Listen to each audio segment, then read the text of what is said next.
Welcome to the Turing test. Today's deep dive is all about Retrieval-Augmented Generation, RAG, turning our often over-imaginative chatbots into sorta open book exam takers. I'm really pumped about this. It's fascinating how RAG tackles those pesky hallucinations, right? Absolutely. So, first off, the idea is that even the flashiest large language models sometimes, make stuff up. But with RAG, we're seeing up to a 60% drop in fabricated answers when models actually fetch documents instead of guessing. Yeah. It's like giving a student an answer key, if you know what I mean. Right. But as much as that sounds promising, it isn't a complete magic fix, is it? Exactly, because research, like the 2024 NAACL paper, found that hallucinations dropped significantly only when the retrieval step grabbed high-quality sources. Garbage in, garbage out, as they say. And that means human oversight is still a must-have. That's such a crucial point. You might wonder, though, if RAG is here to replace fine-tuning entirely. Is it a kind of one-stop shop? Great question. The answer is not quite. Think of fine-tuning as teaching a chef new recipes, while RAG is like handing that chef an internet-enabled tablet in the kitchen. Yeah, absolutely. For static or sensitive info, like company HR policies, RAG is a nifty workaround without having to retrain the whole model. That's an interesting analogy.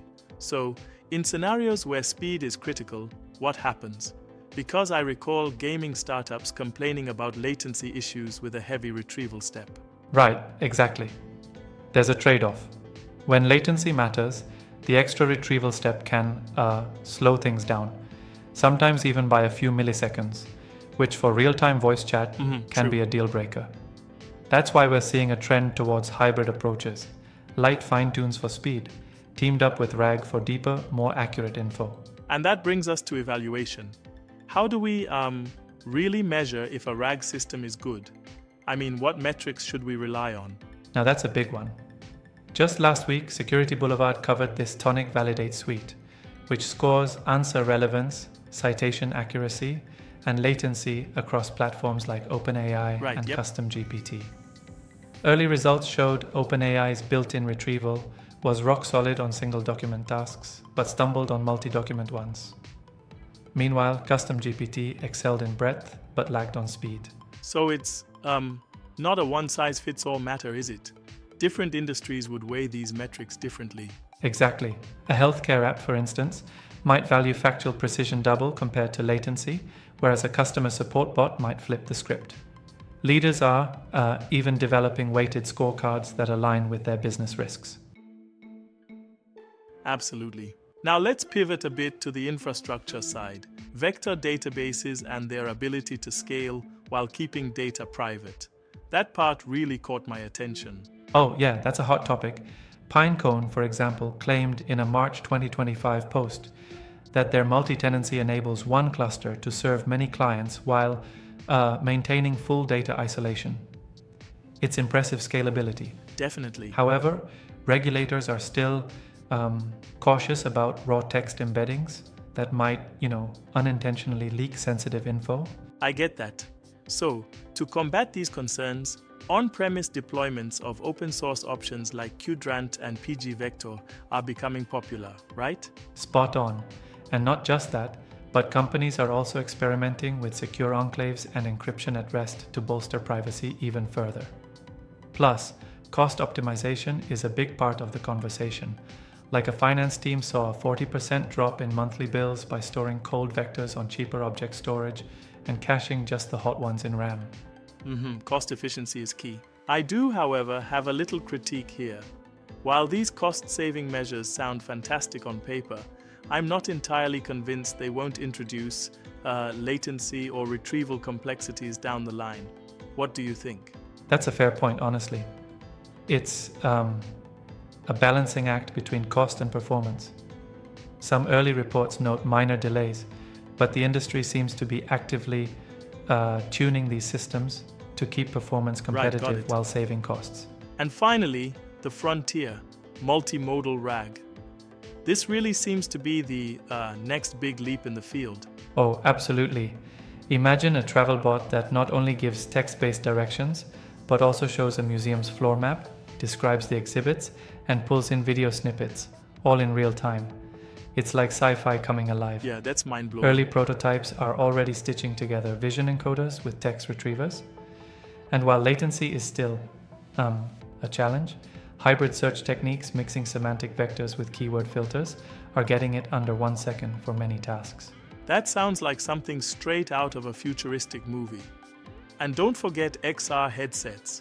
Imagine a technician using one to, say, query which bolt to unscrew on a turbine, and the system pulls up the relevant manual with highlighted diagrams in real time. Right? It's exactly that wow moment.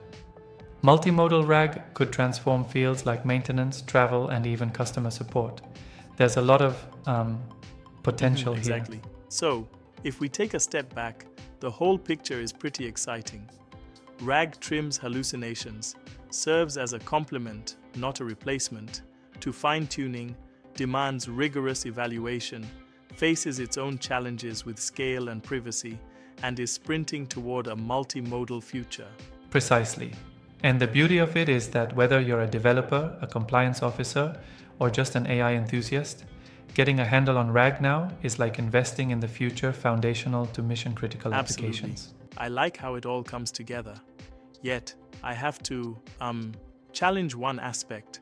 A bit of a debate, the trade-off between speed and depth in hybrid systems. Do you really think a slight delay is acceptable if it means richer, more accurate responses?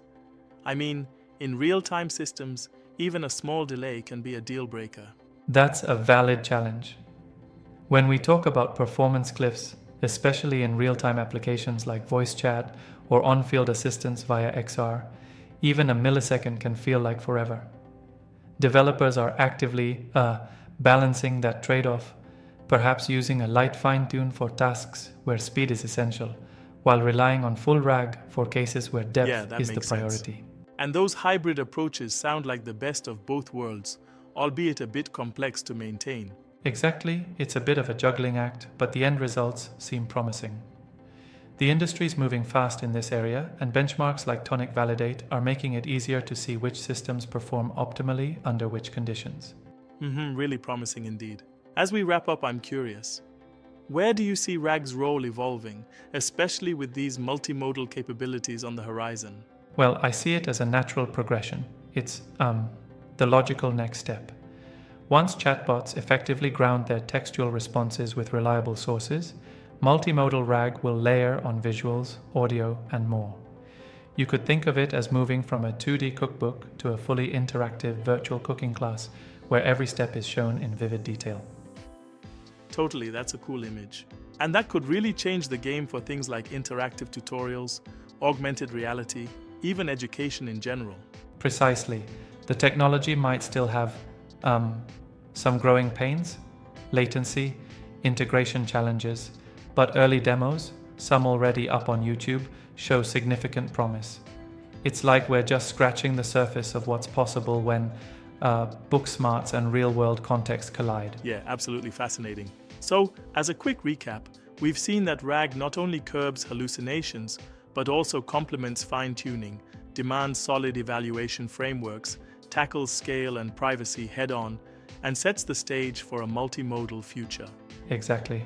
And what's really exciting is that the insights we're discussing today are offering a blueprint for transforming chatbots from simple trivia dispensers into, mission-critical teammates across industries. I'm really looking forward to what's next, especially since tomorrow's topic is about synthetic data pipelines, which dovetail neatly with RAG as many teams use these together. Yeah, that's where things get even more interesting.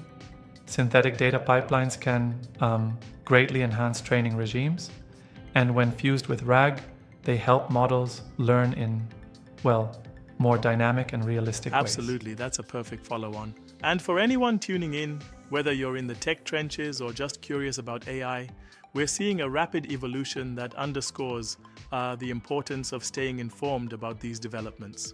Right on. So if you're diving into RAG fundamentals now, you're setting yourself up for success as these chatbots become more than just conventional Q&A machines. Definitely, yep. Well, that's it for today. Thanks for this engaging deep dive into the world of RAG. Can't wait to explore synthetic data pipelines next time. Thanks for tuning in, everyone. Like and subscribe, and don't forget to drop your comments, be they good or critical. Until next time.